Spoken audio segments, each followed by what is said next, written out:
T20 विश्वकप 2024 अन्तर्गत नेपाल सम्मोचरणको आफ्नो अन्तिम खेल खेल्दैछ। सोमपाल कामी बलिङमा पहिलो बलमा नै सफलता यहाँ सोमपाल कामीले दिलाएका छन्। अगाडि बढेर ठुलो शट खेल्न चाहन्थे ब्याट्सम्यान, गल्ती गरेनन् सोमपालले। त्यहाँ शानदार सुरुवात यो नेपाललाई। दिपेन्द्र सिंह ऐरी बोल्डे नाजमुल हुसैनको विकेट प्राप्त गरेका छन्। यहाँ ब्याट र प्याडको बीचमा ग्याप थियो, बल त्यहीबाट छिर्न पुग्यो र लेफ्ट ह्यान्डेड ब्याट्सम्यान नाजमुलको विकेट दिपेन्द्रलाई। यहाँ ब्याट्सम्यान स्ट्राइकमा रहेका थिए, स्विप गर्न गए र 4 रनका लागि फिल्डर थिएनन् कोही पनि, त्यहाँ मौका छैन कसैलाई पनि। सोमपाल कामी कन्टिन्यू गर्दै लिटन दास ठुलो शट खेल्नका लागि गएका छन्। बल सिधा हावामा उठेको छ, आसिफ शेख तयार हुँदै र तेस्रो सफलता नेपाललाई। यो ठुलो झड्का बङ्गलादेशको टोलीलाई। लिटन दासको विकेट यहाँ सोमपाल कामीले दिलाएका छन्।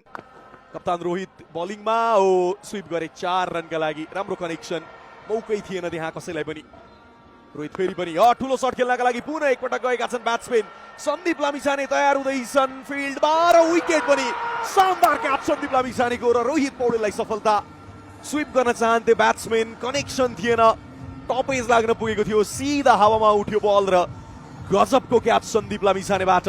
अन्तिम समयसम्म बललाई हेरे उनले र शानदार क्याच त्यहाँ। लेफ्ट ह्यान्डेड ब्याट्सम्यान विरुद्ध रोहित पौडेल कट गर्ने मौका रहेको थियो र ग्याप पनि प्राप्त गरे। शानदार शट 4 रनका लागि गएको छ। रोहितको बलमा 4 रन प्रहार गरे यहाँ। मच निडेड बाउन्ड्री बङ्गलादेशका लागि। सन्दीप लामिछाने बलिङमा outside off stump, flighted delivery रहेको थियो एक्स्ट्रा कभरको दिशामा 4 रनका लागि। लेफ्ट ह्यान्डेड ब्याट्सम्यान विरुद्ध सन्दीप लामिछाने सिधा शट खेले, कन्फ्युजन, रनआउटको मौका रहेको छ र रनआउट। शानदार फिल्डिङ नेपालको यहाँ। गुलसन झा बल गएको थियो उनीमाझ, ब्याट्सम्यान यस्नोको सिचुएसनमा फसे र नन स्ट्राइकर इन्डमा कुनै पनि गल्ती भएन। अर्को सफलता नेपाली टोलीलाई। रोहित पौडेल एलबिडब्ल्यूको लागि अपिल रहेको छ, क्लोज कल र अम्पायरको औँला उठ्यो यहाँ। 6औं सफलता नेपाललाई। महत्त्वपूर्ण विकेट, यो ठुलो विकेट प्राप्त गरेका छन् रोहित पौडेलले। सन्दीप लामिछाने बलिङमा बोल्डे गुगली रहेको थियो, पढ्न सकेनन् ब्याट्सम्यानले।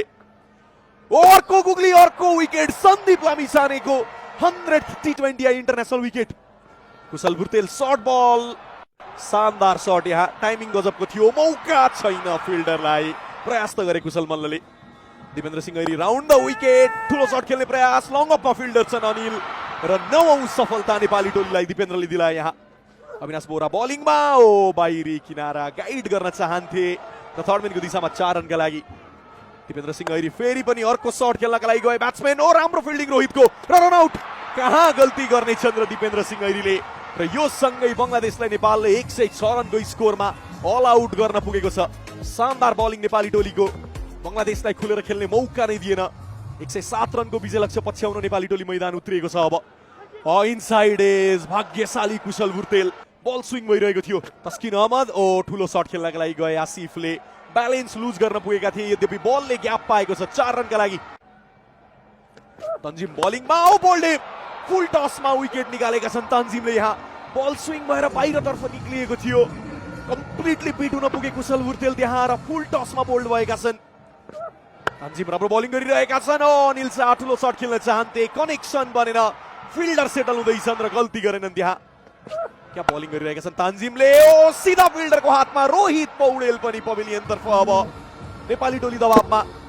कनेक्सन त राम्रो बनेको थियो रोहितको ब्याटबाट, तर ग्याप भेटेनन् उनले त्यहाँ र निराशा नेपाली कप्तानको। आउटसाइड अफ स्टम्प ड्राइभ गर्न गए र साकिब अल हसनले विकेट दिलाएका छन् यहाँ क्याच गर्दै। नाम त रहनेछ मुस्ताफिजुरको यो विकेटमा, तर साकिबले राम्रो क्याच गरे। पावरफुल स्ट्रोक रहेको थियो आसिफ शेखको।